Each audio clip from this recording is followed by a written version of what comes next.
Question, tell me what you think about me. I buy my own diamonds and I buy my own rings. Only ring your celly when I'm feeling lonely. When it's all over, please get up and leave. Question, tell me how you feel about this. Try to control me, boy, you get dismissed. Pay my own partner and I pay my own bills. Always 50-50 in relationships. The shoe on my feet, I bought the clothes I'm wearing. I bought the rock I'm rocking. I bought it 'cause I depend on me. If I wanted the watch I'm wearing, I bought it. The house I live in, I bought it. The car I'm driving, I bought it. I depend on me. I depend on me. All the women independent. All your hands up, baby. All the honeys making money. All your hands up, baby. All the mamas rocking dollars. All your hands up, baby. All the ladies truly feel me. All your hands up, baby.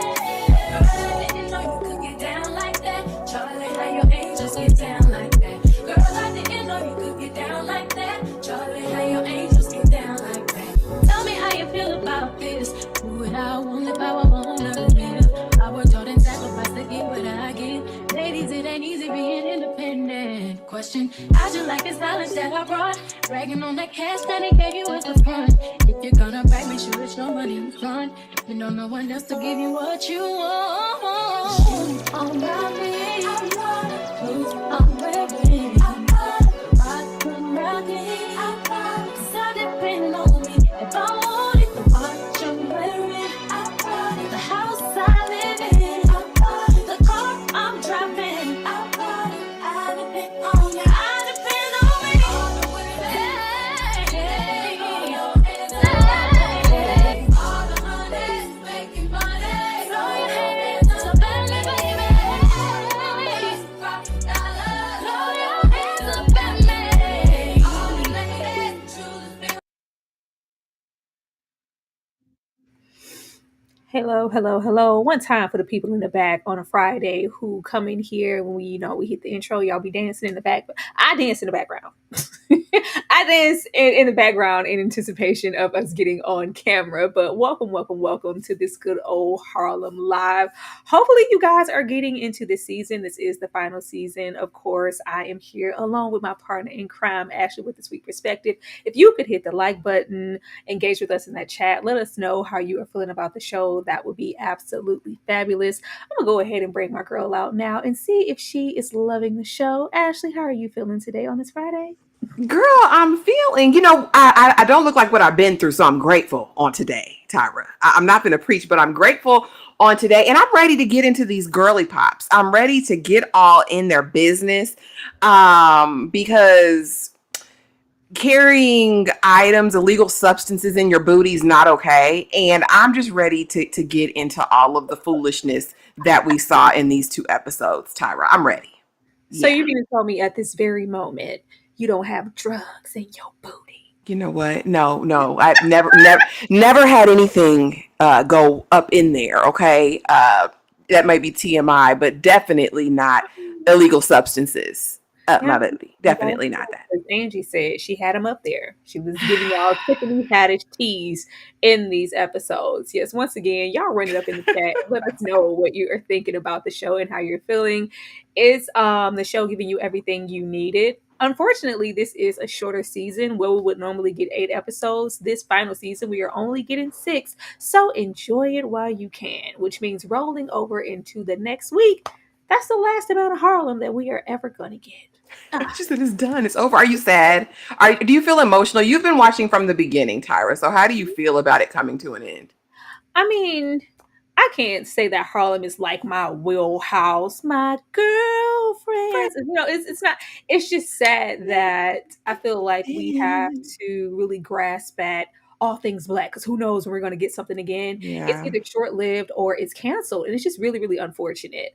It's though I have my little qualms with Harlem, I just love the fact that it's us. We get to see us. We get to see, faves like Megan Good. We get to see new talents like Drugs in My Booty. We get to see Ty and see, Boo Boo Kitty in them, and get to see what Diamond does when he's away from the paint. I'm always here for that.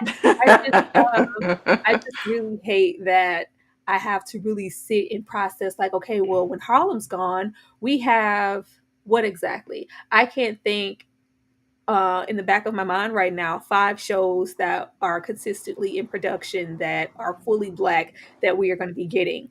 I know Raising Canaan is coming back, and I know eventually the Pank, P Valley is like. Yeah, the Shy will be back at some point for another season. But you're right, and especially not any that are centering black women Mhm. at this point, right? So And I'm yeah, I sorry, get it. I tend to group what I love to say, selling crack in the 80 shows. I group those shows together. So unfortunately, I group, even though it's gone, a Snowfall, a Raising Canaan, a BMF, and maybe even sometimes because I haven't seen it, a Godfather of Harlem. Like it's a certain aesthetic period piece. We're getting into big time Kingpin. Like it's kind of more of the same, even though it's different in its own ways. And I've never seen The Shy. Maybe I'm, missing something on that front too. But there should never be a moment where we're grasping to see all black anything. Like, Yeah. That's an unfortunate state of affairs, and hopefully it's changing. Hopefully there are projects that are coming in 2025 that'll change all of that.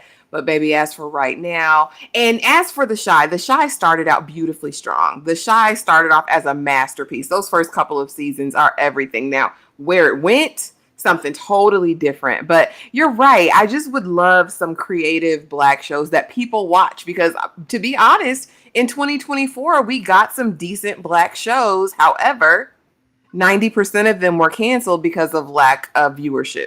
So, you know, there's that. all right, y'all. Hit the like button. $1,600, $40. I'm gonna start off with Camille here. Of course, we're getting to episode 3 and 4. Uh, Camille here, beginning in this first episode, like, yeah, the life of a freelance writer, it's not one of a professor with tenure. Baby, the bills are going to continue even more so because you are not just having to provide for yourself. We got to provide for that baby, and that baby's not even here because we have to go and get appointments and get this, that, and the third. I don't know why I was so taken aback at the fact that Camille had no plan and no insurance in place. Like, did you ever were you just planning to play out of pocket moving forward with, baby, it just seems like, of course, we couldn't plan for this unexpected baby, but even just for yourself as a woman, those fees add up when you have to, go to the hospital and get your little will, whatever. But there's nothing in place. And baby, the way that nurse at the desk was like, girl, I don't got time. You need to take a little claim elsewhere. Either pay the $1,600 or keep it rolling. Here in this episode, she is just really dealing with the fact of already I ain't asking Ian for nothing. I'm gonna handle it. I'm gonna figure it out. We see her going to this production company that gave her an advance for her book, which we already knew. I'm like, Camille, did you not do any homework to know that once you get that one advance, that's the only advance you're gonna Yeah, get? baby. You ain't on nobody's New York Times bestsellers list. You haven't even wrote a book fully yet to be going with. I got 3 chapters. I got 3 chapters. Can you just give me another advance? And she politely said, no. Baby, finish that book. Finish them 30 chapters. I'll finish the book. And then we pull Ian into it. He has his own thing going on because she's feeling some type of way that what embryos? When did you know about these embryos? Why didn't you share that with me? And Ian's like, I didn't think it mattered. My bad. She's like, I made my decision based off of thinking blase, blase. My issue is when Camille rolls up to the door and just vice versa, there's always beef and plex like, Porsha's here, like it's very unfinished. We're not in a state of believing that we're not together, we're co-parenting, you're gonna date who you're gonna date, I'm gonna date who I'm gonna date, and we're gonna just move forward. That's why I'm like, this really is not finished. Are you serious? We went through all of that for these people to even maybe be in the proximity or mind frame to what get back together. Do we really want that for this couple? Do we really see that for them? Ashley, how did you feel about Camille, the no advance, the no insurance, the no money, and Ian saying, my bad about them embryos, ain't that they mattered? We're going to get into Camille, and I'm going to let Camille have, because, girl, there's no way that you're in your mid-30s and you have no situational awareness. You really have a lack of emotional intelligence at this point, and you're just not savvy. Like, I would think as a woman of a certain age living in NYC, this professional, this professor, this educated PhD, Girl, you don't know you don't have insurance right now. You don't know you don't have benefits, sis. You don't know how an advance works, and you don't know that you already got your advance. Girl, you don't know. I don't know. It just, to me, it just doesn't connect to me at all. And this delusion that she carries around Ian just will never cease to amaze me. Because, girl, how are you mad? You rolling up to his house pissed off because you see old girl there. That is not your man, Camille. I hate it. I feel like if they do end up reconciling or getting back together, I feel like it's so irresponsible because at this point, you've dragged two women through the mud, both of y'all together. Did it? It was a partnership. Knowing that there's always this thing. Camille is just, she just acts delayed, Tyra.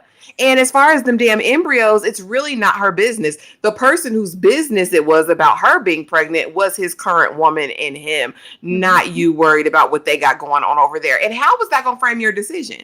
Your decision was contingent upon how many children Ian had. She's centering Ian, and I need Camille to worry about herself and that baby if this is the road that she's going to go down. I mean, begging and pleading with the man at the doctor's office, girl, it ain't going to help you. Get on the phone with Medicaid and see what you can get. See what benefits you can sign up for, because clearly you're jobless.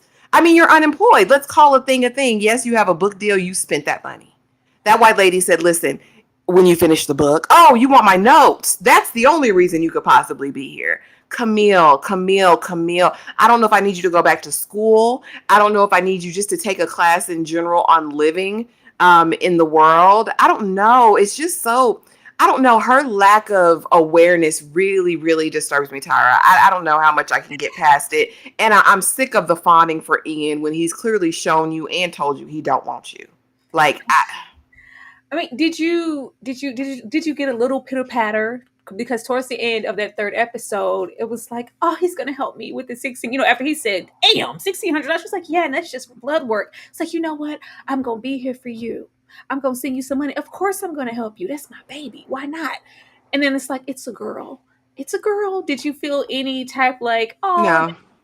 No, that's what he's supposed to do. Like, I wasn't surprised. Yes, you about to pay these bills. You about to go 50-50. We half on a baby.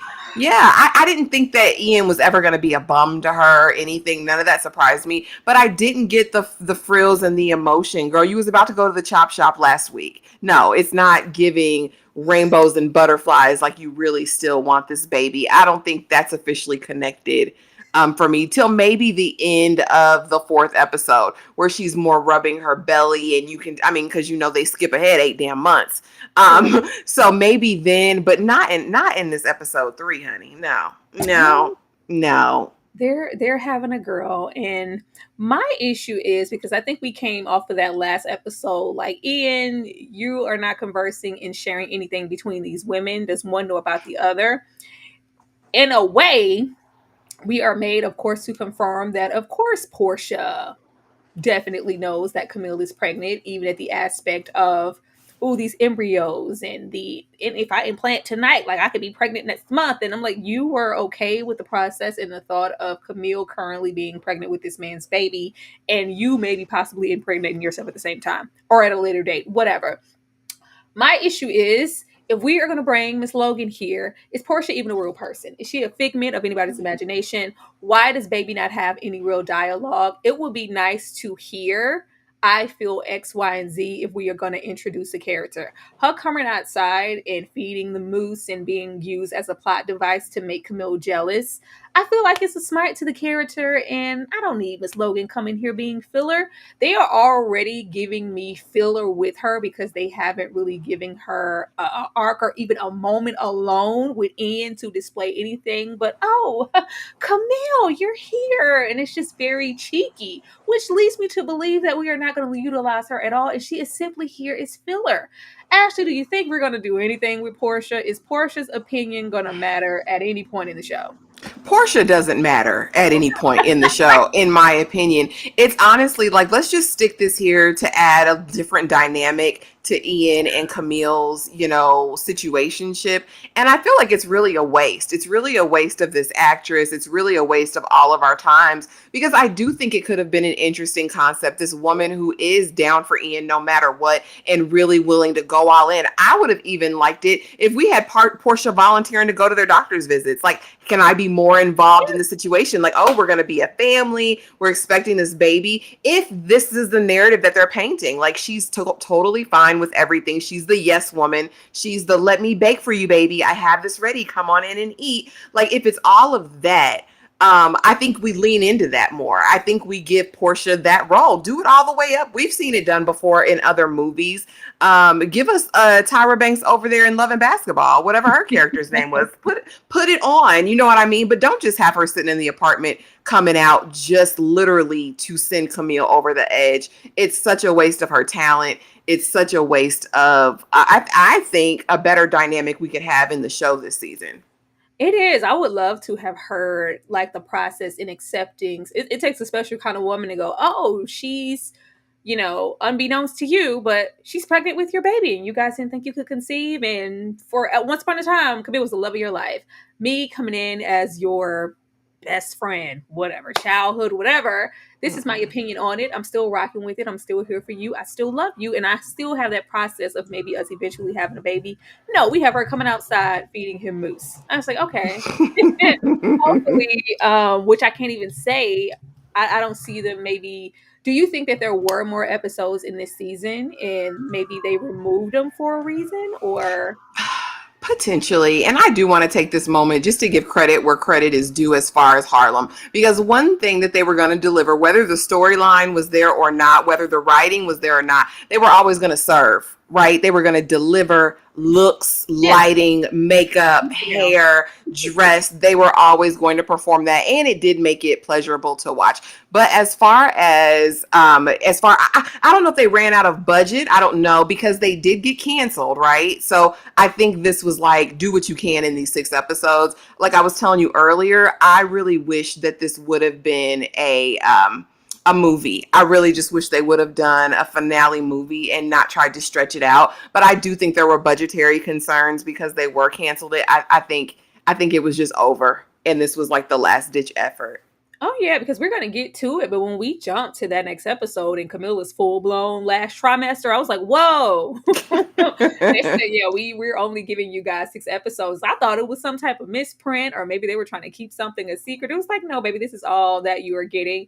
I would like to take the time in a moment to acknowledge Rod in the chat. Thank you so much for the cash apps on both Ashley and I's end. We most definitely appreciate you and appreciate y'all for supporting us in any kind of way. But yes, y'all leave y'all comments. How are you guys feeling about Miss Porsha? Do you want her to say something? I want her to say something, like, because those tears we got last episode at the aspects of this is just really serious, whether it's Camille's storyline or hers. We're dealing with women who are either of a certain age, and you're getting to those pivotal moments of, I am, on this biological clock situations. I do maybe have to tackle on other issues to be afforded to have a child if it's even later in age, and even getting into Camille and the thoughts of infertility. And it's just like, we gonna feed him this moose. I want more. Baby, come on. You know what'll happen if you don't eat it on time, sir. Oh, by the fact, it's a happy birthday, Mr. President. It's over there in the realm of that. Like, it's light and airy, just like Angie. Angie in this baby voice sends me every single time. I was like, Angie, like, come on, sit down. I booked it. Like, this is Angie's wedding. This is Angie's wedding, the wedding of Angie's dreams. Because who's Mike? Who's Michael? Who cares? Angie in this freaking concert hall. I was like, baby, I don't care how many family members we saw in that episode last season. This is too much. This is too much. But Angie wants a wedding as grand and as big as her actual personality, and she feels like this is it. It needs to be a moment, a movement, a statement. We need this big ass room. Mike, on the other hand, this episode is like, no, not only are you not listening to me on other fronts, but you're not even asking or affording me the aspect to even know why I don't want this big concert hall ass wedding. My family don't even vibe with me like that. Now Mm. you'll have your side full of whatever, and then I'm just over here looking like a lost lamb because I'm not supported in that same way. Or am I going to be in addition to this, or are you going to kind of leave me in the dark? We even go as far as her, kudos to Angie because we don't know that card number by heart. Yeah, go on and book it. Ain't talked to Mike about anything, ain't asked nothing. $50,000 $1,000. That's what she said. gone. How are you feeling about Angie, and do you think that she and Mike will actually make it down the aisle? So I'm so torn between these two because I do like Mike's approach. I liked that he fell all in for Angie and that it was all of that. My concern is these people do not know who each other is. Like one does not know the other. They like the steam heat, honey. She likes her Jermaine Jackson. She likes her Frederick Douglass hair. Like, you know what I mean? That's what they like about each other. I think that he is a man of status and means. I think she likes that. And, she's still been able to be herself. But I think we see that that's encroaching upon his ideal of what this is about. Like I told y'all before, I think Angie needs to focus on her career. I do not think that this is the time for her to be married. I won't say he's the wrong person. I just think this is a very bad time, as we saw in these 2 episodes, because now it's not just the wedding. It's not just who's going to show up. It's like you're questioning my decisions with my career. My career is completely separate from you, Buki. You want something else. You want more than what I'm willing to give. And I don't think they thought this through at all. I think it sounded good. I think it looked good. And then Angie, I want to know, girl, what were you going to do there? Was your wedding going to be a concert? And the other part of me felt like, she doesn't know anything about your family. And then as far as him, you don't want your wife to have the wedding that she dreams of. I mean, there's so many different levels and cylinders they're just not firing on for me. I will say I don't want to end off with Angie in that caricature state. Like it's just the small things because I do Angie's character grew on me and I like that she is completely coming into herself and it's not giving Lynn Searcy get off my couch. Um but the sit down. Yeah, I'm sure. I'm like, what?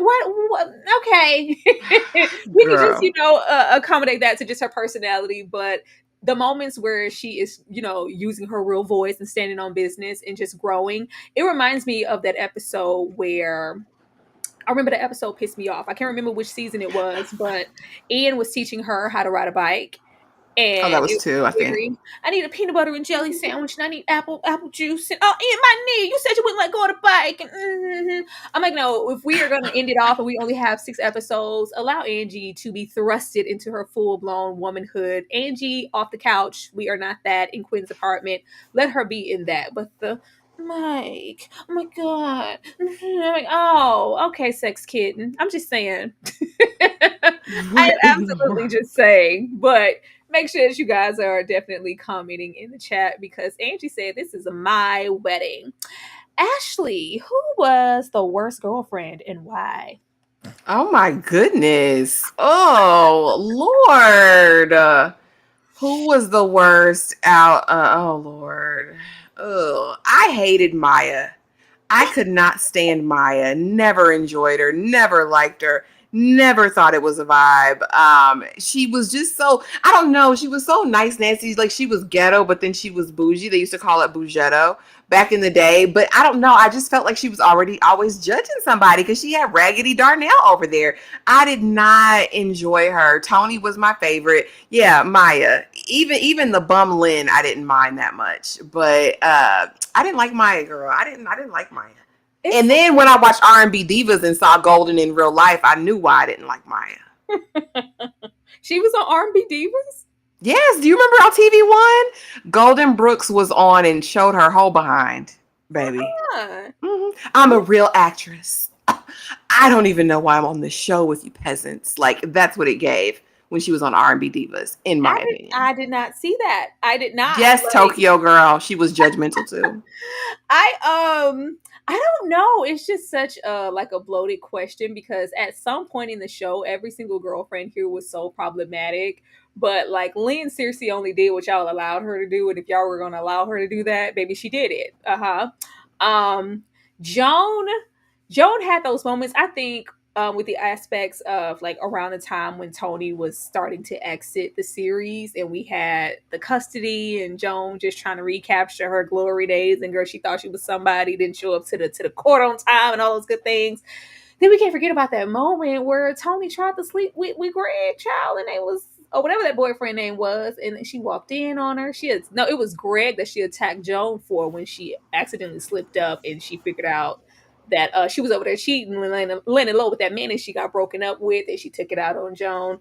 There was just always, I don't know. I'm gonna go with Tony. Tony was very problematic. I gotta go with Tony. Like, I'm trying to calculate, because Tony grew, and like when she stepped into herself, she was there. But prior to that, Tony just felt like everything revolved around her, and I haven't seen it in so long, but I can remember more problematic tendencies coming off of Tony than I did Joan. Joan later, Maya, oh hell no, yeah, oh hell yes, and all the good stuff, and yeah, that's there, but I think I'm gonna go with absolute Tony. Y'all let us know who you guys are gonna go with in the chat as far as. That's what it was, starring Toya. It was Hollywood divas, not R&B divas. My bad, but it was still TV one. Yeah. Well, they saying that Maya, they saying they didn't like Joan. They said Joan and Lynn are tied. Remember when Maya was cheating and she girl Darnell already had an attitude on GP just for Joan breathing. Like, and she let her take the fall for that damn watch that she had got from Stan. Girl, terrible. Absolutely terrible. We're going to take a little pause for the cause, and I'm going to show you guys some love. Thank y'all so much for the cash apps and letting us know your thoughts. We will definitely be right back. Y'all hit that like button while you're on this little break.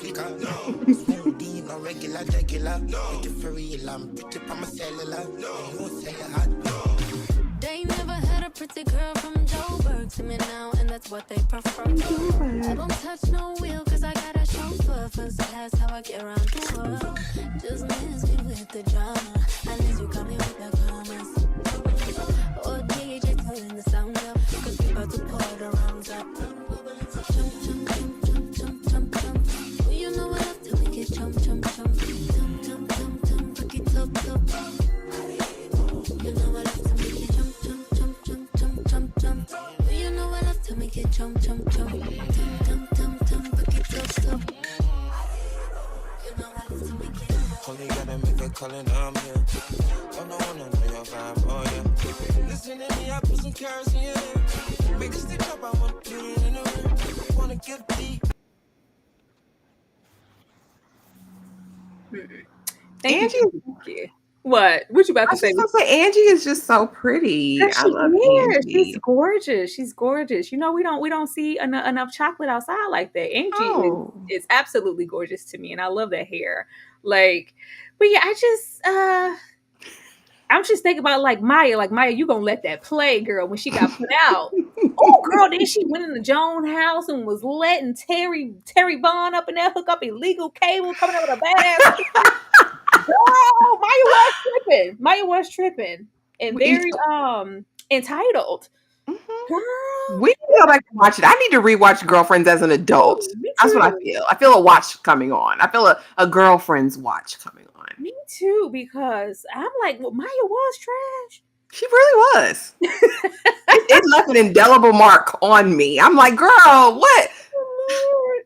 It's definitely been some time, and it's most definitely worth revisiting, because that chat said Maya, and I'm like, what's it?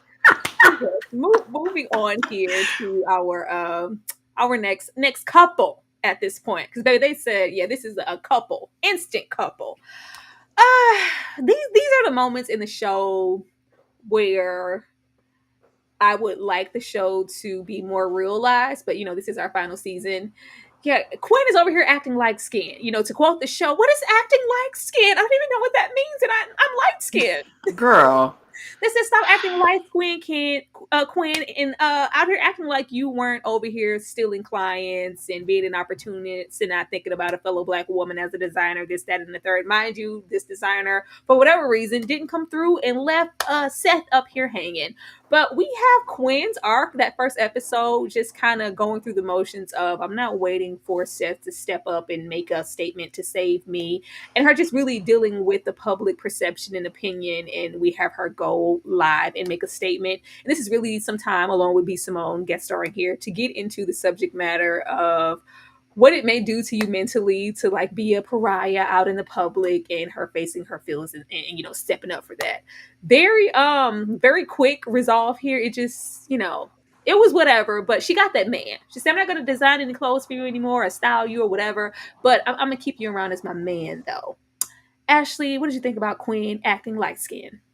Girl, like Quinn, be so for real. Quinn is just so and I know people like her exist in real life, but it just sends me because I think this told us more than ever. Quinn still don't know who she is because while you were busy on the defense, like let me come on and make this cute little post to get the people off my back, you ain't listen to the words coming out of B. Simone's mouth. You ain't listen to the words. She said it ain't my fault this grown man lost his suitcase and wanted to enlist you to join his harem. Listen to what the lady said, Quinn, before you get all deep and invested. What I will also say is, Harlem, you're wasting this moment for me. I wanted to feel steam heat, baby. I need to. You have Kofi over there being just as fine as he want to be. Okay. And it is not giving any of that. This feels dry. I mean, Quinn was better off with the senator. I felt more heat in whatever over there with her than I do with this man. And it just doesn't make sense to me. I don't know if they're playing it like this on purpose or what, but I just need more. And as far as the light skin girl, you've been light skinned.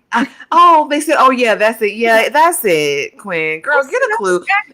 Skin. I just really want Quinn to find herself. I mean, there's a part of her I like. I like that she is like a forever optimist and she's love, all that stuff. But girl, come to reality. You're not this perception. You know what I mean, girl? You stole that lady client. I said it last week. She stole that lady money. I didn't care about the client. I was like, did you not? She completely glossed over the harem part. Like, girl, he's trying to add you to a collection. It was just like, I'm not acting light skinned. Let me go and, self-correct this situation to let the public know that I would never do that to a fellow Black woman. Understood. But girl, did you hear the harem part?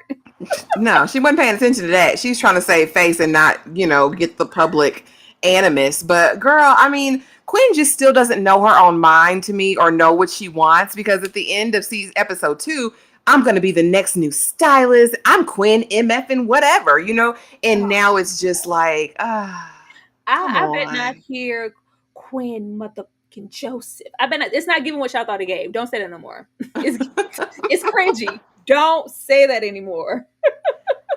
No, I will be on. We are just getting into the first episode. So we're going to be here for a little bit longer. Probably another, 30, 40 minutes. I don't know, depending on what we got to say about these folks, because it just gets worse as the episodes continue on.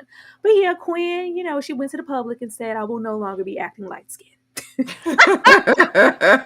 Right. But we get here. We get here to this coordinated couple. You got to coordinate. This was very y'all see we like each other, right? Do you not see the matching aesthetics? I was like, they are freaking doing their things. They have all these seasons.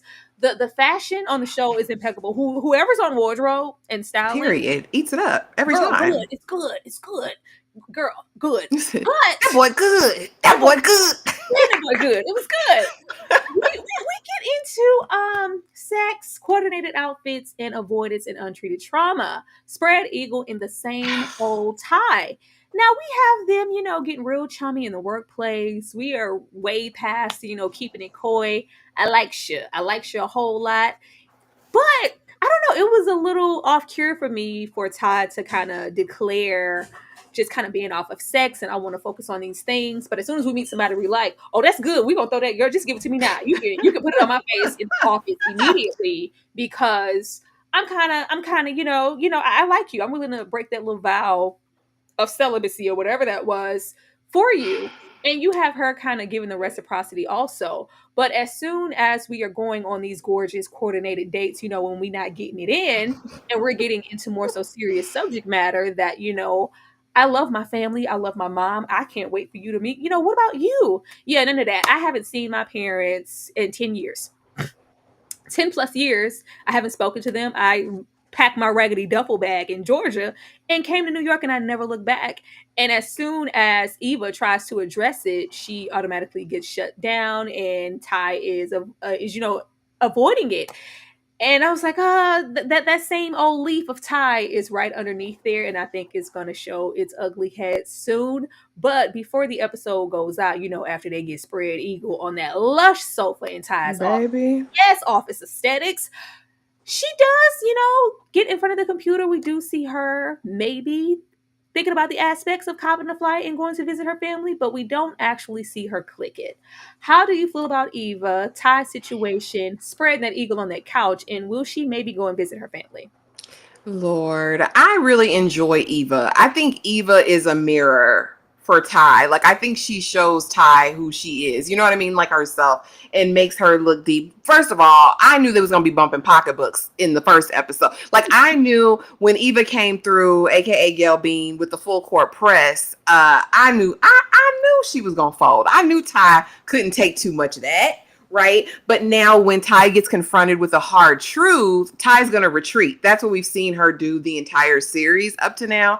I really, I really would hope that this could work, but I think Tai is a sabotager. I think everything Tai said in episode 1 about her being raggedy and ready to tear everything up and like she's a dumpster fire, that's absolutely true. So I just don't know if Eva's going to have the wherewithal to put up with Tai, her moods, right? Because we see her preparing for a project and Eva offering constructive feedback, and it's like, I didn't ask you to come and tell me about me. And it's like, girl, this is what happens in relationship. There's reciprocity. There's people who actually tell you the truth about whatever a thing is. And I don't think Ty's equipped for that. I really hope and pray that they lean into Ty's family. I'd love to meet them, right? Because that's so indicative of a greater issue, that you're so ready to avoid conflict that you would walk away from your entire family and not talk to them for years. That's wild work. And I know these are different circumstances, but it's very telling to me about what she does and what we've seen her do in relationships. Yeah, and it wasn't even like I, the typical I told my parents about my sexuality and I was barred from the family, kicked out of the house. It's just like, no, I wasn't going to even allow them the chance to hear anything out and maybe reject me. I just cut it off immediately. And after that previous season where we got into Ty's ex-husband, I was like, I would really like to see kind of how we did that little home episode with Angie. I would like to see that with Ty. I think that it would be extremely impactful. But with this season being 6 episodes, it's like, man, those are the things I want to revisit. Like when we kind of visited Camille going to therapy, Camille's mother and those dynamics, like Baby. that is so unaddressed. Mm-hmm. That is so unaddressed. And we kind of tapped into it a little bit with these first episodes about her fear of being a mother and the fear of, I don't want to be that type of mother because I know what my mother was to me. And it's kind of like we kind of, we graze it a little bit, but we never just go full on with really discussing the problems that we need to. But maybe, just maybe, in the 2 episodes we got left, y'all, we'll see something happen with Ty, or maybe even with Camille and her mother. But Hopefully. Denise, and I think that Denise makes a good point, Denise Brady. She says there's so many layers that could be developed further, but they're forcing relationships on us every time. Do you wish they would go somewhere else with these ladies? Like, it seems like everyone's centered on a relationship. Absolutely. And I kind of have a slide for that as far as why we keep getting these aesthetics in these relationships every single time. There are so many different things to explore, especially when we're getting into mental capacity and sexuality and being fluid and things like that. But we always kind of circle back around to the basic level of relationships and sex. Like, it's like, okay, we get it.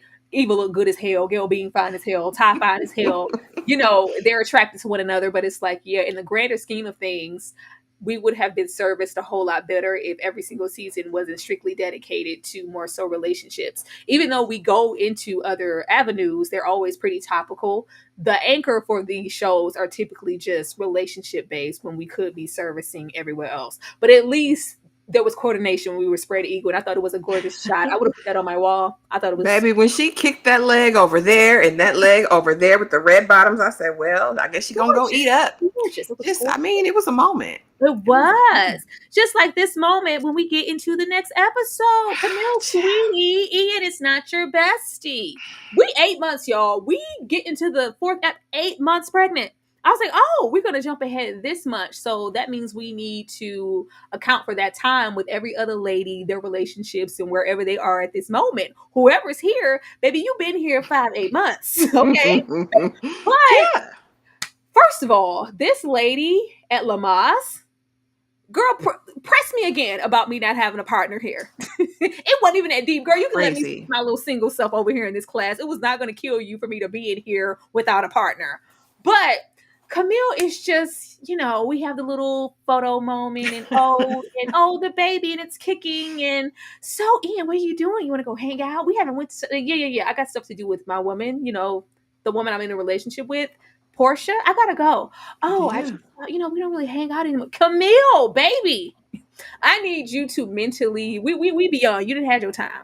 That baby about to pop out at any second now. I need you to mentally prepare yourself to be rocking steady. This may be solo dolo. Ian not showing up for one Lamaze class and kind of leaving you on red the entirety of that day and that following day is just the tip of the iceberg. Whatever you guys were and whatever he was to you at this moment does not matter. Ashley, how did you feel about them speeding this up and Camille wanting to hang out with her bestie?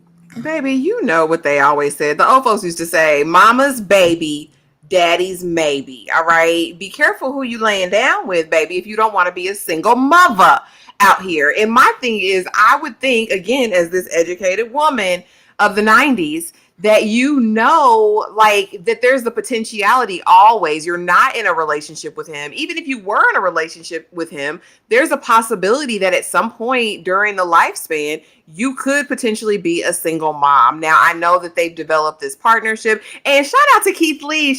Keith Lee got a shout out in this. Let's get our Keith Lee on and go to brunch. Baby, he don't want to go to brunch with you. He said, I have to go home to the woman that I live with, the woman that I smash every night. I think this level of delusion that well, here's the thing. I think he does have a responsibility to own up to his word. He said he was going to be there at this Lamaze class. But I guess for me, the onus would be on me not to have my expectations up because I know that he's who he is. You know what I mean? And who he's proven himself to be up to this point. So I guess the instructor at the Lamaze class utterly pissed me off, girl, because do you want to fight? Yeah. Like, is it like, because you're this aggression and this bass in your voice for a class that I'm paying for, it can never be that. If the wall gotta be my partner, okay, you're not putting me out of this class. But no, as far as the fast forward, I knew once we found out that there was only going to be 6 episodes, I knew they were going to have to speed this along. But again, it was off-putting, I will say, when you open up the episode and we just see her big and pregnant where she wasn't showing before. I was like, okay, are we going to fill in the gaps? Am I going to get a recap of what happened over the last 6 months? They like to give her a narration moment, and I didn't even get that for what transpired during that time. How did you feel about her crossing paths with Porsha in the hallway? I was like, oh, this is the moment. Portia's gonna say nothing. No, again, I'm not surprised. Like, she is a placeholder at this point. She is just basically a mannequin that smiles. That's about all Porsha has been up to this point. And I hate that because, again, even when we're at the fertility doctor at the very beginning, I'm thinking, okay, we're going somewhere with this. There's going to be, this maybe rivalry. Maybe she's 5 months and she's going to be, you know what I mean, in the neighboring, like, give me that. But they didn't give us none of that. No. I actually said Irish twins.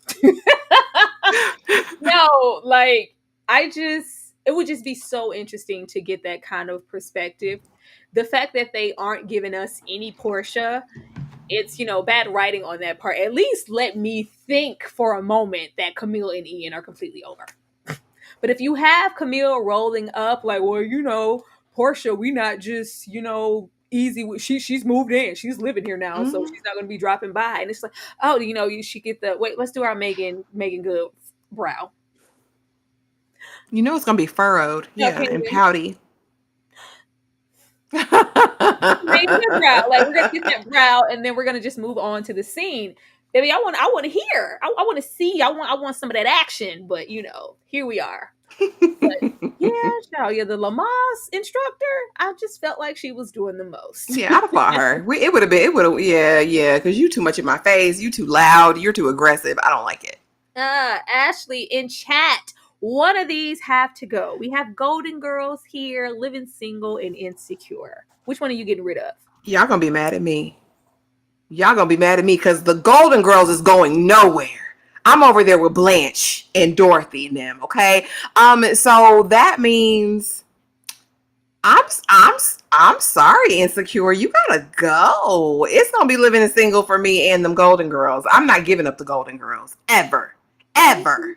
Being afraid. Come on. Come on. Travel. Down the road and back again. Your heart is true. You're a pal and a confidant. Not the remix one. I love me some Blanche and the girls. I love me some Beatha. It's hard. It's so hard because Insecure is just such a special show. But it's like Golden Girls is that girl. I'll never let them go. It is. And I damn sure. I need Maxine Shaw, Attorney at Law, Sinclair, Regine, and Khadijah James. I need them. Bliggity blam, blam, blam. The Maverick. We can never let her go. I think Mala and Issa gonna have to get out my face. I'm sorry, Insecure.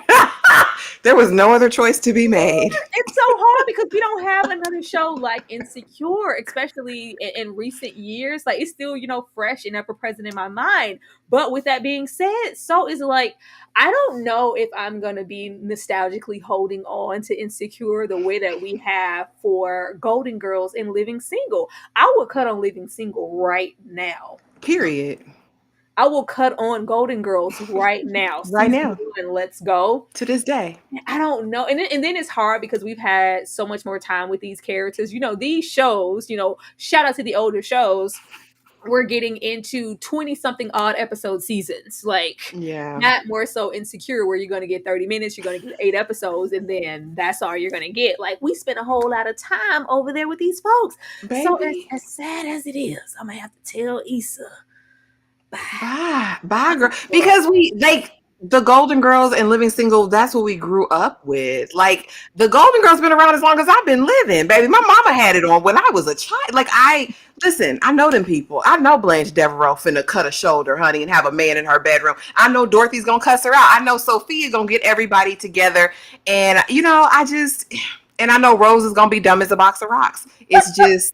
I can't let them go. And then I don't think we give the Golden Girls enough credit. If you have not watched it, please go back. If you are just maybe stared away at the fact that these are women of a certain age, the subject matter that they were able to cover in the Golden Girls, it makes other stuff just look like, baby, y'all late. We've been there and done that in 80 whatever. Like they cover some hard hitting stuff, even though it is more so a comedic show, just like everything else here.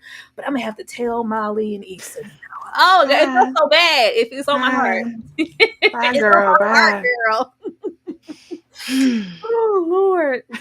Wait, yes, let's go. I thought I wanted to just give a little pressure. That was. Where we were just all, coordinated and spread eagle last episode, baby, this 4th episode, you don't get to tell me I'm dismissed. Girl, how is you cool? What? Like, the fact that we are all chummy, you can have the first drawer, top shelf to the left, maybe even give you a key, and the pajamas are coordinated. We're dating. We're having sex. It's just all rainbows and butterflies up until we get into physical work where it's like, if I can't critique you, babe, who can? We give what we feel is constructive criticism. Tai gets so offended that she says, you're dismissed. Like, get out of my office. Mm-hmm. And then is looking upside this lady's head like, I've been hitting you up. Like, where you at? Like, what's up? Like, it's like, girl, you don't get to talk to me like that. Like, I was offended. You hurt my feelings. And of course, we put a Band-Aid on this with Tai apologizing and also admitting to Eva that she was nervous. She actually, at this point, loves her. And she just didn't mean that. She's just so scared and she doesn't want to look like anything but the Tai. And in front of somebody she's so interested in. But yeah, this was triggering. You're dismissed. Girl, Ashley. Yeah, excuse you. All right, you can leave now. Tai, who do you think you are? But again, this is who she's used to dealing with, and she's used to being that person. I think that again, I think until she works on the root of these issues, which is her rejection, abandonment of her family, I don't know what relationship could be successful because I think there will always be something. It'll be one way or the other. There'll be a moment where she gets out of pocket, where she disrespects Eva. I want more for Eva at this point. Tai is exactly who she said she was in that first episode. There is always hope, but without intervention, it's going to be really, really hard. Tai needs some help. Tai needs help dealing with these things. Otherwise, anybody who gives her any pushback in a real way, this is going to be the response. That's how it has been. And this was just a slight little work thing. Imagine it being something really serious. And so I don't know, but I don't know. Eva looks like she might try to persevere, honey. She might try to stick it through. I like that. I do like that. Which like I said, benefits the show. We're not just getting so much of just Ty's perspective, which is why I do want to hear from the likes of Mike, Moore, Porsha. Like I want to hear from these Seth. I want to hear from these significant others because it just lets you know, like Eva said, I ain't taking your crap. You will not handle me like all them other little whatevers in the past. I'm not that. This isn't that. And you have one time to disrespect me and you're going to get the hell out of my face, Ty. This isn't going to be that apologetic or not. But, she lets her in and I guess we're moving forward. But Ty needs some help. Ty needs some therapy. And Ty needs to take a trip down south to go resolve whatever happened to her family for her to feel like she just couldn't expose the fact that she did, love women and she was gay. Like, I hope we get some of that in these last 2 episodes. I do too, because when you heard Eva's coming out story, nothing could be worse than that. Talk about exotic foods, and she gonna say, "Pete, girl, on the Family Feud or wherever they was." That was hilarious to me. And so I do want to ask you this, right? Because again, like I said, you've been watching it since day one. I thought a great segue to the family would have been when the ex-husband came back. And they had to go through this whole drawn out divorce proceeding, all that. I just knew somebody else was going to come up, or part of the divorce, she was going to have to go down there to settle something. Like, I really thought that would have been an amazing way for us to meet the family and see what that dynamic was like for Tai and possibly give her the hope or potential of reconciling. Absolutely. And we didn't. And unfortunately, I don't have faith that they're going to be able to do it here because they just don't have enough time. It was hard enough to squeeze in anything with 8 30-minute episodes. What the hell are we supposed to do in 6? If they do make a swing, I will be very happy. But if we don't, shall I understand? Shout out to the 68 people in here. We're going to have a little bit of a commercial break and we're going to come back. While we are on this break, make sure that you are hitting the like button and subscribing to us. If maybe this is your first time seeing us, or if maybe you one of them wading in the water subscribers who be popping up and you ain't clicked that button. Don't do that. We will definitely see you guys. They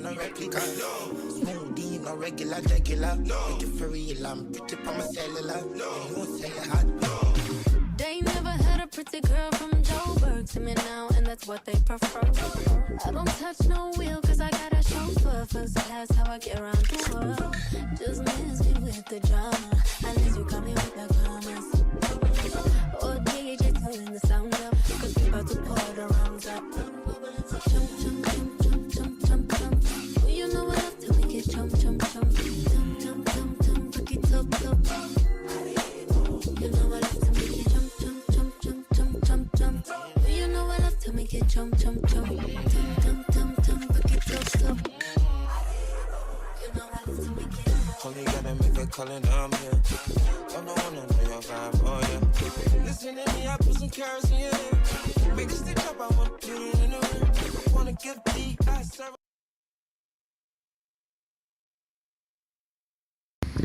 Thank you. Thank you guys. Hitting that like button gets us exposure, and maybe somebody might be looking for Harlem right now at the minute. That lets the people know, hey, these ladies over here are currently talking about Harlem. Y'all should check them out. Thank you guys so much for hitting that like button. And sorry to be the bearer of bad news. I see a lot of you guys in the chat like, we getting 6 episodes? 6. We are getting 6 episodes. Next week, that will be it. Like, I got drugs in my booty, Michael. Girl.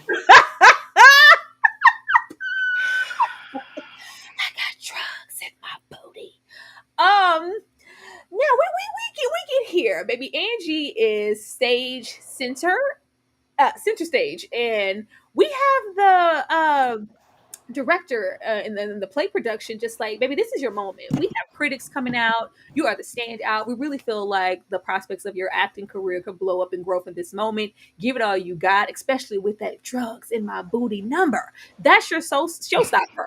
Meanwhile, we have her kind of being indecisive in this episode because Michael is saying, do you really want that to be your window? Do you want to be taken seriously or not?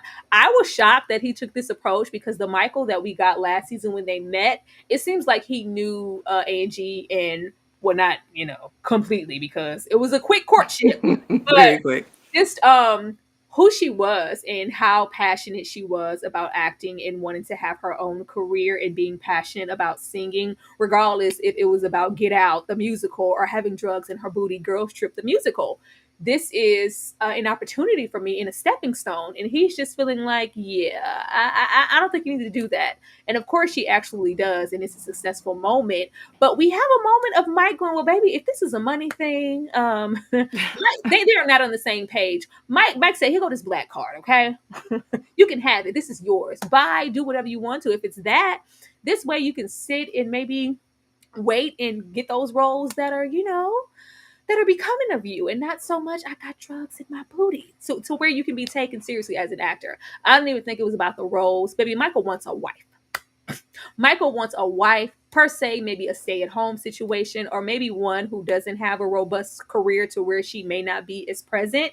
And Angie right now is just not going to be that. And I'm like, we brought this couple all the way here to ask them because it seems like that's where we're going. It seems like they are headed in two different directions. And I don't see Angie dropping anything to accommodate Mike, even now when she gave him back the black card. I don't know what we did that for. Girl. Girl, two things can exist at once. She goes like, yeah, I don't need that. And it's more so on the independent kick. Like, I had that situation with Quinn, or even maybe past relationships. I'm not looking for anybody to carry me anymore. I don't want your black card. I don't want any of this. I want to, make my own way. Ashley, how are you feeling about these drugs and Angie's booty? And how did you feel about the performance? Girl, I hated it. I hated it. Girl, because what are you doing? Damn, Angie. But I understand it for her. And if this is what you want to do, and if this is what it takes, honey, do what you got to do and do what it takes. But what I would never do is give back a black man that black metallic card. I'm keeping the black card. Like, I'm never returning it. You only got to tell me one time. That man could have told me one time, baby, I just don't. Oh, okay. All right, I won't be a part of it. I'll make my own production. I'll build my own crew. Thank you. Thank you for subsidizing my dreams and my journey, sir. I appreciate you for it. I'm not turning it down, but we know that's not who Angie wants to be. Angie says she's lived a life being kept, honey, by Quinn. And she wants to get it out the mud. And I think that's what we've been experiencing this whole 3 seasons is Angie trying to find herself in her creative space, right? She was this famous whatever that went off the rails, and she's building it back brick by brick. So I think it's really about the effort and the accomplishment for her. And again, this is why I just don't think they work, because I don't think they know each other. He wants to be doted on. He wants a wife whose life is going to center around him. Baby, how was your day when you got home? Yes, I have something ready for you. Let's, sex it up. Let's eat it up. Let's do all of the things. And Angie is going to be on tour somewhere. Angie's going to be in a club somewhere, dropping it like it's hot. She's going to be doing her performance of drugs in her booty. Like, Mike, it's never going to be that, JJ. It's never going to be that, Frederick. I'm so sorry. I'm so sorry. And again, I don't think he's a bad guy. I just don't think either of them know who the other person is. And I think his true colors are coming out right now at this point, which is he's always wanted a Quinn type of wife. That's what I'm saying. Like this, I'm like, we knew who Angie was. Mm-hmm. We knew who Angie was. Like, you knew that you weren't getting that with her. So why now is it just like you need to sit down somewhere and use this black card and just be my wife and support me? Like, this, you knew that wasn't Angie. You were more so, a Quinn, hopeless romantic, and I just want to be married and barefoot and pregnant in my princess cut gown. Yeah, that's not Angie. So I'm like, what happened to the Michael from last season who bought Angie the lottery tickets?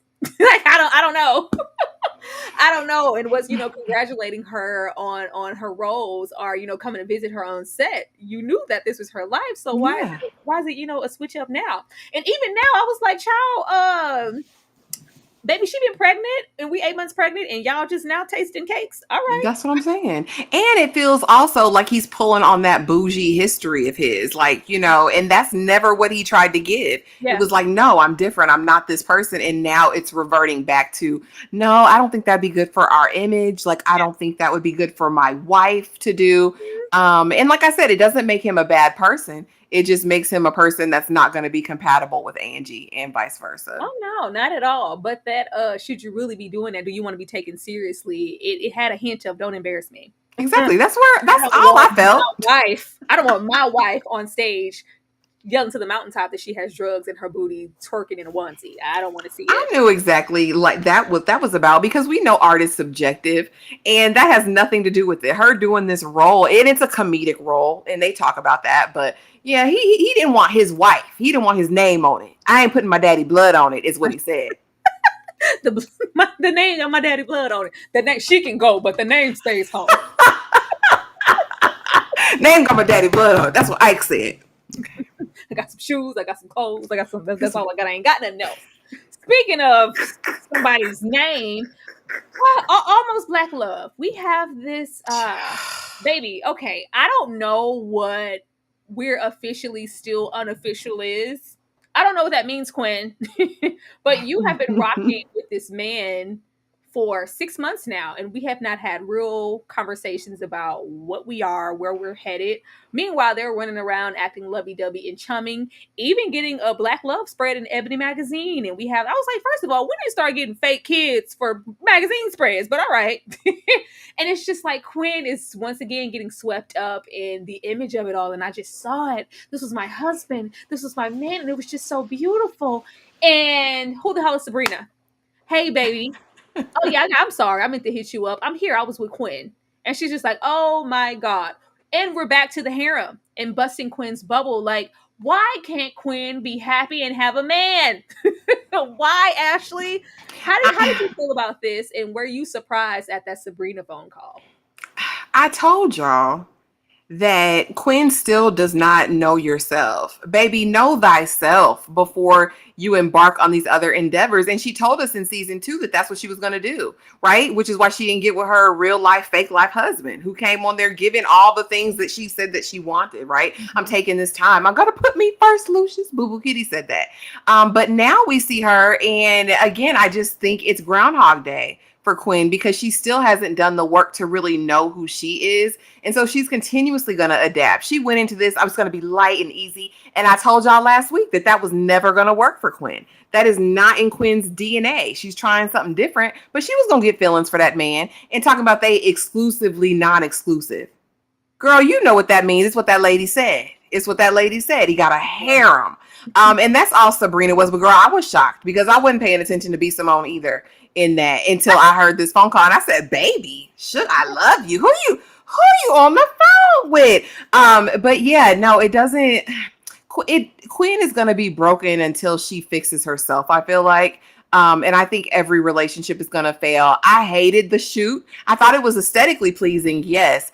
But I hated that it's like this idea of her ultimate fantasy that this man is not going to bring into fruition for her. Like, I don't think it's going to be that for them.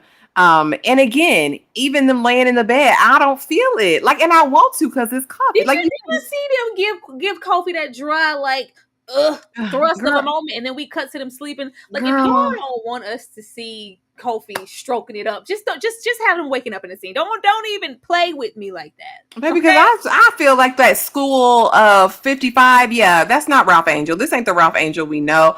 I don't know what Coffee's doing over here, but I need him to do better. I want to feel the magnetism, the heat, the reason you want this man to be exclusive when he's telling you he's not. And it's not even no sneaky type. He ain't go in the bathroom and whisper, Sabrina. Oh, no. Hey, babe. Hey, I love you. Yeah. Hey, Sabrina. Oh, I was with Quinn. Like, he let you know that he was open when you met him at that party. And you said, oh, cool. Like, I'm calm, cool, and collected, and I don't care. Like, so now when you realize that this man isn't only your man, you really don't have the right to be mad about it. Did you not know what you were signing up for? And did y'all not talk about this once in 6 months? When you say to me, okay, this is what it sounds like to me, Tyra. When someone says that we are exclusively non-exclusive, I know what that means, and I'm asking, are you poly, baby? Like what you what you got going on? Because it listen, it's giving one of them, and sis, I mean, if he ain't afraid. He ain't afraid to have the conversation in front of you. So clearly something's happened. And that's another thing they're not going to keep doing. First, they do it with Ian and Porsha, where they clearly had a conversation off camera. Clearly, there are things in this situation that we didn't see. It was on the cutting room floor. Harlem, do better. Give me a voiceover. Give me a narration of what happened. But don't have me popping up like Quinn is, confused and delayed in these And scenes. mad, because she was mad. Like, again? I thought that was my man. You knew that wasn't this. She just equated, like, we're spending all this time together and this black love moment. Like, no, Quinn, this isn't that. So we're left to have Quinn out here being heartbroken in a 6-episode season. Do we really have time for this again? How many times are we going to leave Quinn in the dust as far as these partners are concerned? But I mean, Quinn, baby. Okay, well, let me sprinkle this in here. Okay. Could it be possible that we are trying to go down a different path with Quinn? Because we do have her exploring different facets of her sexuality in the show when she had her awaken and realized, you know what, I do like entertaining a good woman here and there. And we kind of had, that door open with Tai in that poly app that we just do not really discuss anymore. But could we be maybe going into a territory where maybe this isn't what Quinn thought it was? I always thought it was going to be that romantic, the man and the wife and just me, just him, and we're, fully committed to each other. No, that's not what I'm having. Quinn, Joseph, I'm going to be content with the polyamorous relationship and sharing my man. Do you think that we are leading into her maybe being awakened in that way and maybe being receptive to other unconventional relationships? I think Quinn just wants to be chosen. And it makes me so sad because I feel like she has all of the elements. Of a highly desirable woman. She's career driven. She's got a big heart. She loves love. She's a hopeless romantic. All of those things. But I just feel like she's willing to do anything to get it. So I wouldn't be surprised. But baby, with them dry humps, it wouldn't have got it for me. Girl, it wouldn't have got it for me. Like I said, she need to go back over there with old girl. That seemed like that was steam heat for her. Oh, she liked that. She liked the future politician. She liked her, but we didn't, revisit that too much. I thought this was gonna be Quinn finding herself, how she had left her real life husband in the dust, and no, we are here. Now, getting back into what our active therapist in the chat was saying, like, why are we not really revisiting and hitting those hard hitting issues, and we're trying to dive into those relationships for whatever reason, no matter the creed, the color, the woman. We use Sex in the City as a blueprint. And I know you haven't seen Sex in the City, but it's par for the course. Quinn is most definitely Charlotte. Kim Cattrall, in her own way, is definitely Angie. We have our center, Camille, Carrie Bradshaw. And then over here on the end with, maybe what is her name? Not me, forget Miranda. Miranda is definitely Tai. Like, why do you think there is a need to maybe use, a white-centered female show as the blueprint for a female-centered show and not more so maybe lead more into our own stories? Even though as, women, we do share a lot of similarities and, we're going to cross paths, but ultimately, when we go into these shows, even, back in the day with Girlfriends and certain other, we're going to have 4 friends and they're all going to maybe fit the mold of these 4 women instead of maybe giving Black women their own separate narrative. Yeah, it's like the archetype. And it's twofold, I think. I think one is they know that it sells. It's a proven mechanism, right, in storytelling in this style or whatever. And the other thing I'm gonna say it and get mad whoever wants to get mad. I feel like it's laziness. I feel like it's laziness. So one, I think it's dollars. Like I said, they know what sells. They know the sex angle, especially if they can make it as salacious and gratuitous as possible. It's going to sell. People are going to watch it. But the other part, I do think that there is this feigning away, and it could have been the writer's strike.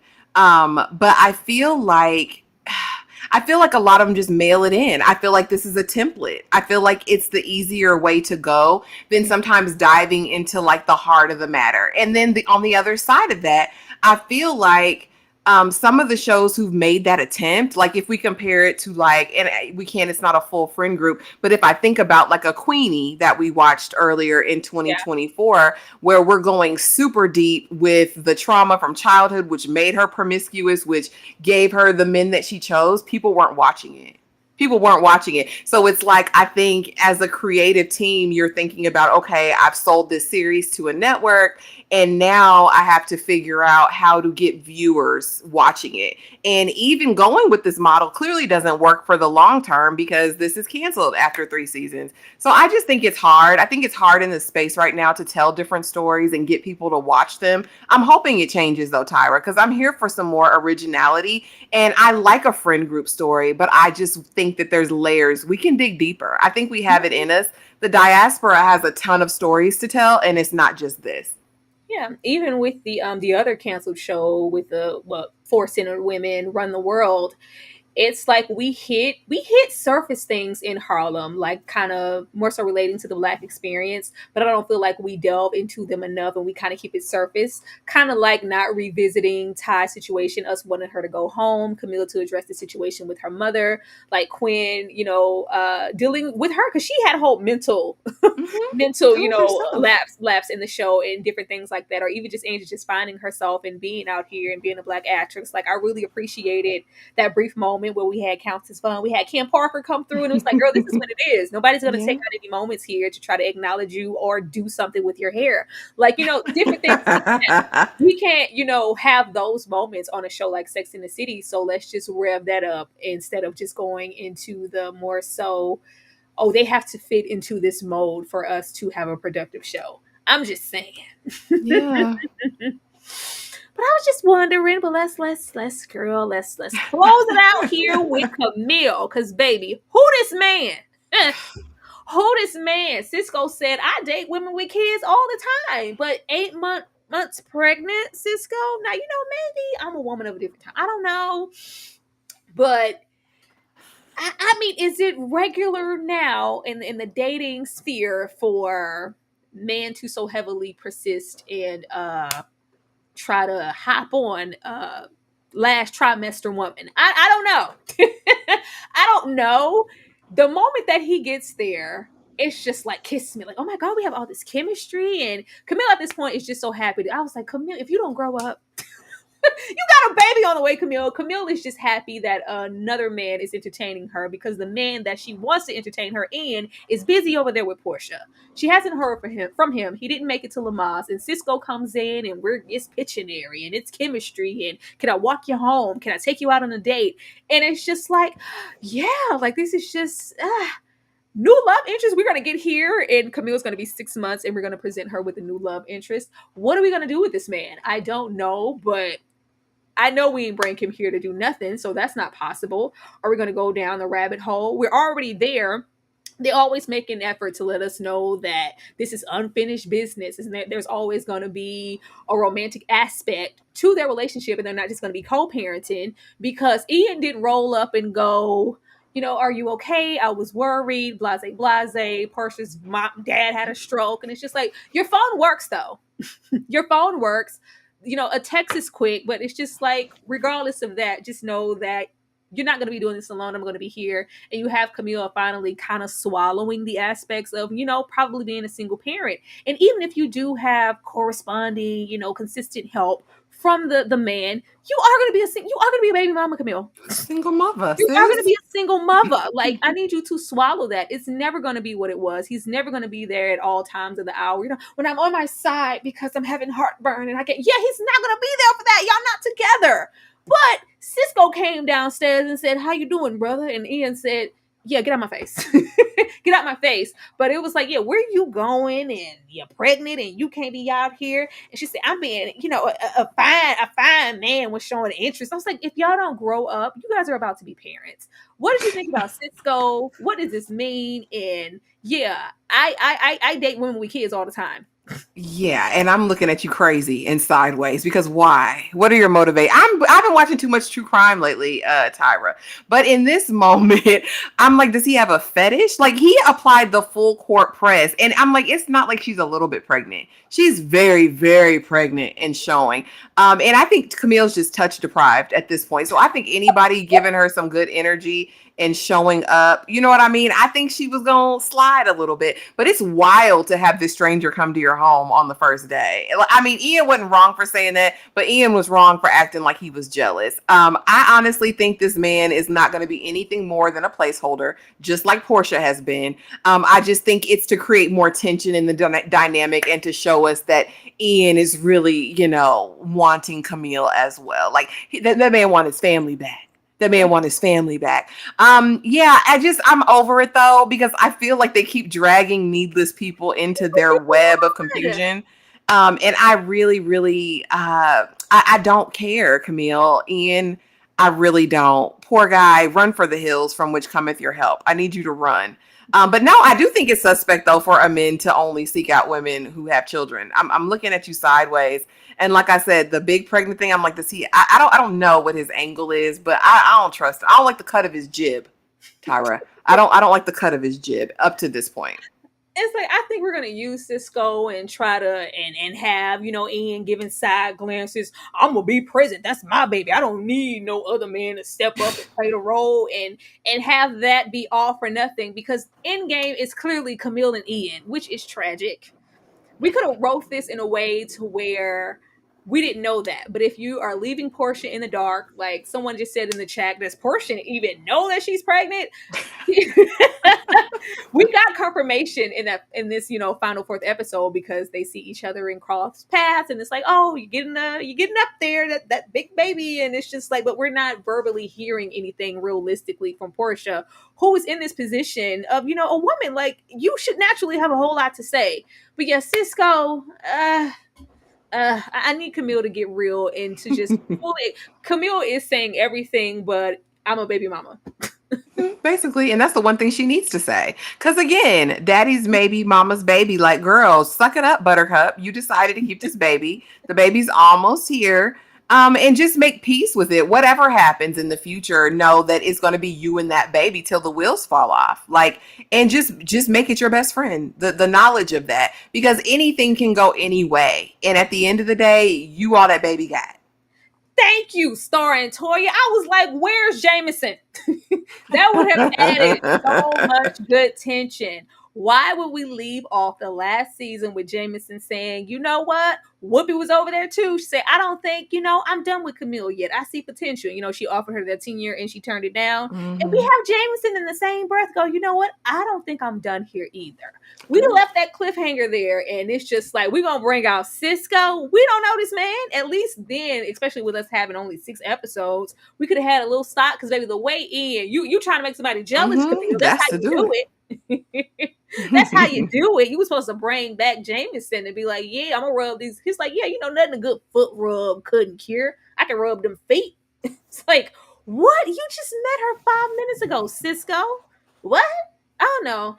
Well, we'll see what they do with this man, but I don't see this going anywhere other than them dragging these two people through the mud, whether it's Cisco or Porsha, to eventually go, it was always you. It was always you. Oh, we have a baby now. It was always you. Like, y'all trash, and it was always y'all, because trash people belong with other trash people. But Ashley, what are your predictions for this is it, the last 2 episodes, and we are done. What are your predictions? With all of these open doors, how are they going to wrap this up in 2 episodes? Oh my goodness, Eva. Oh Lord. Okay. Camille and Ian are toxic enough that they'll probably get married. They'll probably be married, getting married, or having a wedding in episode 5. As far as Eva and Tai, they're gonna be toxic as hell. I don't know. Eva might get smart and leave Tai. That's my prediction for them. Angie is going to pursue her dream career. She might do a movie. You never know. And Quinn, I don't see it for Quinn. I don't see anything. Quinn will be single running that boutique with a cat and her Jamaican mama, fake Jamaican mama, So what are you Jafakin gay? mama. Are you gay now? Are you Are gay? you? Are you gay now, Quinn? It's like, I love seeing Jasmine acting still, but I hate her as Quinn's mom. I really do. I hate that accent. Why couldn't they just get a real Jamaican actress to play Quinn Mama? I hate that. But yeah, I just think it's gonna be messy. Whatever it is, it's gonna be messy, Tyra. What about you? girl, I really want Ian to be in the hot seat. I want him to come in and Cisco rubbing her back. I want them to really turn up that jealousy since we're being petty for whatever reason and not addressing situation as grown adults. Like, let's just rub its face in it because we're going to drag these people in the mud. What does Porsha mean at this moment? What will Cisco mean in the big scheme of things? Endgame is going to be Camille. They're going to get together. Ditto on the married thing. It might be like really, really like cliche where it's like, oh, we've planned this big wedding. Angie and Mike aren't getting married. Switch. Is there anybody here like that can use the venue? And you have Oh to my just drop gosh. down like, Camilla, was always you. We can, monopolize this because ain't no way in hell. I don't see Mike and Angie reconciling anything. They're clearly on two different pages, so I don't see them making it down the aisle. But they're making all these plans and all these things are paid for. So who knows with that? Angie is gonna keep having drugs in her booty and performing. We're gonna keep doing that, and Mike is gonna realize, probably we want two different things, and they are gonna most definitely separate. I don't see him making any sacrifices, and vice versa. Her, the only way that they would work is if Angie just sidestepped her career and became a housewife. Would she though? You think she'd give up? You think she'd give up everything for Frederick Douglass? No, because I think it's taken her so long to get her footing and find herself. So just to drop it for Jermaine Jackson, I don't see it. I don't know. I would be surprised if she did, but this is her dream. Marriage and a man has never been Angie's dream. Her little leap from hoism was already brief. Because, we were sexually fluid. We were getting it in with every Tom, Dick, and Ray Ray who was glancing our way if they were fine. Because I said she was going to be busting it down in that man's house. I thought she's going to... Let me put that back in. Actually, I predict that she going to get back with her bye bestie, and they going to be banging it out. Since he be in the house anyway, JJ going to act up, and she's going to bang it out with him. I'll say that. Oh, Lord. That's going to be that. I don't... Quinn... I want to see like if Quinn is going to end off this season with her own version of happiness in her happily ever after, and maybe having a polyamorous relationship, because that's who Sabrina is, and that's what that man is. But he told you that, and now you're waking up and acting like it's news to you that he's entertaining other women and he has other girlfriends. Maybe her version of happiness looks differently than how she planned it to look. Tai, I want Eva to tell Tai to get out of her face. I think Tai needs a wake up call. Maybe some friction, and just Eva holding her accountable. Maybe we'll get Tai having some resolve with her family. Maybe a whole therapeutic type of thing, and she gets some closure, and she kind of perseveres forward. And we're not just dealing with Tai in limbo of being a boss chick and being completely dismissive of any and everyone who asks you a realistic question and running away. Like, hopefully that I don't see where we can go with that, because this little band-aid of I'm sorry, I love you, I'm just in love now. Yeah, but how long before Eva says or does something else that you don't agree with, that you don't like? And you dismiss her? So I want to see that. Girl, child, just Camille and Ian. Of course we're going to have this baby because we're in the last trimester. That's going to happen. I want to know if we're going to speed it along. Is Cisco going to be an active stepdaddy? Are we going to present that? Is Ian, and are they going to drop those embryos? Like, are we going to ever get any dialogue from Porsha that isn't putting a food in Ian's mouth? Like, I hope so. Maybe she's full pregnant. Maybe they are gonna have these Irish twins. If she was pregnant and we went through this whole process without hearing anything from the perspective of a woman who was comfortable dropping embryos and getting pregnant by a man who she's not committed to in a marriage sense, we're just living and cohabitating together and happy, yet and still you have a baby on the way and birth it at this point with your ex. What was it all for? I mean, we don't know. We don't know anything about that lady. Who is this Laurie to this woman? I don't know anything about Porsha though, Tyra. Could be. We don't. Besides that, she was happy. But y'all, those are our predictions. Y'all make sure y'all leave them down there in the bottom. Getting into here, Demarcus Vaughn said, well, he asks, this is on your side, Ashley, said, will y'all check out the Lisa bio tomorrow? Lisa, Baby, if you was over in the Discord, we already watched it. We already watched Lisa over there.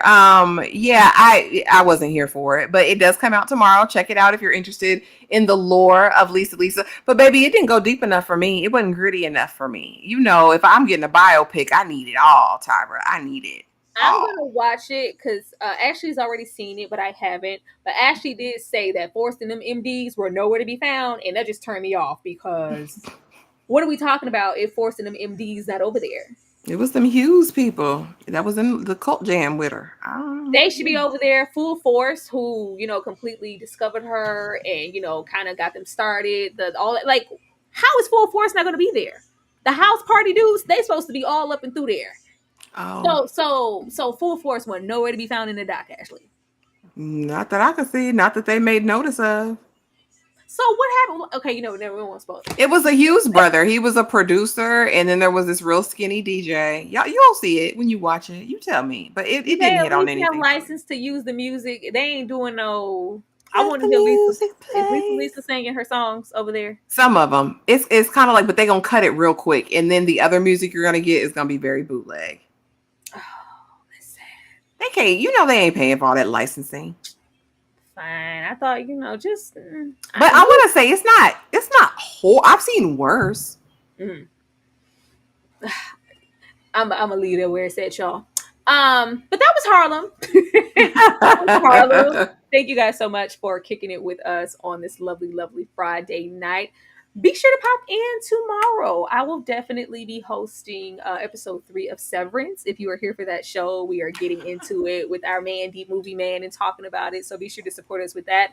And of course, it is our Saturday night watch along, which is also my turn. We are getting into Wait Until Dark. Hopefully you guys enjoy that, especially if you are members. Ashley, anything that you want to promote that you have going on? Oh, child, be on the lookout for my full review of Paradise episodes 1 through 3. That'll be up tomorrow, just ahead of our live on Sunday. Tomorrow, Tyra will be hosting episode 2 of Severance. Or what episode are we on? 3 of Severance. And of course, her watch along. Monday nights are for Mayfair. Tuesday nights are Maths watch along. We'll have the Maths review live on Wednesday. And what's next Thursday and Friday? Y'all know she gonna play the schedule at some point, you guys. But just be here and be around. We have stuff coming every day. Definitely gonna close you guys out of here with the schedule. Once again, hit that like button, drop down in the comments, and give us you guys' predictions for the show. We have 2 episodes left, y'all. So if you love HARLEM and you love the conversation, be sure to show up next Friday, because after that, the show's going to say, find me. But you guys have a good night, and we'll definitely see you guys tomorrow. Good night, guys.